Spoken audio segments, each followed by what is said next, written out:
the first half, in which Hearts lead 1-0 thanks to a wonder goal from Danny Granger. And the Hearts manager, John McGlynn, is with Luke Shanley. John, your thoughts on that first half? Well, we're delighted to be in front of it. We had a great start in the game. It's a great strike by Danny Granger. So towards the end of the half, Motherwell's came back into it, and we realised they're a good side, and we'll need to get back to the way we started at the very start of the first half. That's how we want to start the second half. Thanks, John. Cheers.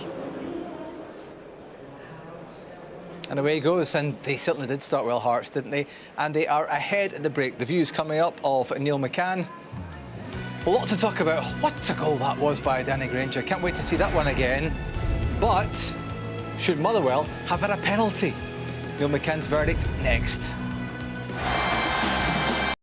Welcome back to Tynecastle, where it's Hearts 1, Motherwell 0 at the interview. Neil, what have you thought of that first 45 minutes? Really enjoyed it. I think we both felt, talking just at the start of the match, that it was going to be quite exciting, given the fact that both teams are playing with wingers and getting the ball to them, and can they go and ignite the match and light it up? And I think that's the way it's turned out. Loads of pressure and aggression from Hearts today in the middle of the park, and that in turn, when they get the ball, they can feed those wingers, and I think they've been exceptional. Before we look at the goal, what did you think of the defensive performance of Hearts' Danny Granger? I feel Danny has done a terrific job on Chris Humphrey. Chris Humphrey's so quick, and that's what I mean. When you in wide areas, it's so important that you don't let a winger get the upper hand, because once he's passed you once and twice, he starts to get confidence, and then he runs at you every single time. But I think Danny's done very well. He's stopped him going on the outside. Andy said it in commentary. He's forcing him in the park onto his weaker foot, and I think he's performed brilliantly in the first half defensively. And what a goal. And because he stifled Chris Humphrey's confidence, the Danny Granger's own confidence build in this was the result. I know Danny well, and Motherwell maybe think they've done their job defensively and going with runners and taking up the forward positions. But Danny Granger, what a left foot he's got. He's striding in there. I believe he's only got one thought in his mind when he picks the ball up in his first touch. And when you're giving a guy who can strike the ball that sweet and that cleanly, that amount of room, then you stand the chance of maybe suffering it.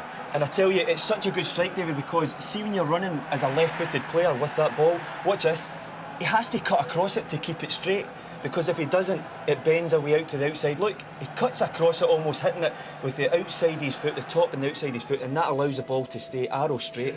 What a goal. Now, what about the penalty claim then? Should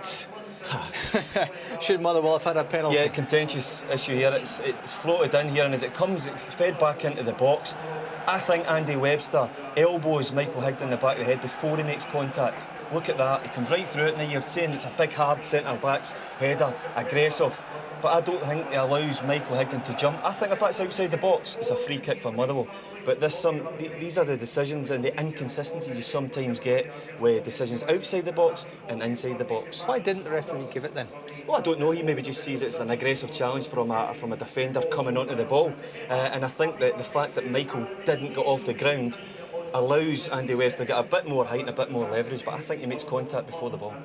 Now, as football supporters, we love seeing wingers doing attractive things on the pitch, and have we seen that from the Hearts' point of view? Yeah, Novi Kovacs, and as you mentioned, both Driver. of them. Novi Kovacs is so exciting to watch, and he's a young lad coming through, and I think he's had quite a tough time coming through the ranks at Hearts, but I think he's the run of games now. He's scored some terrific goals, but look at this. This is what you want from your wide players. One thought, left foot, get to the byline, supply crosses into the box, and hopefully someone gets on the end of it. And Andy Driver, all left foot again, but he's so hell-bent and trying to get on the outside. He's not content in rolling it back. He just wants to get at people, commit them.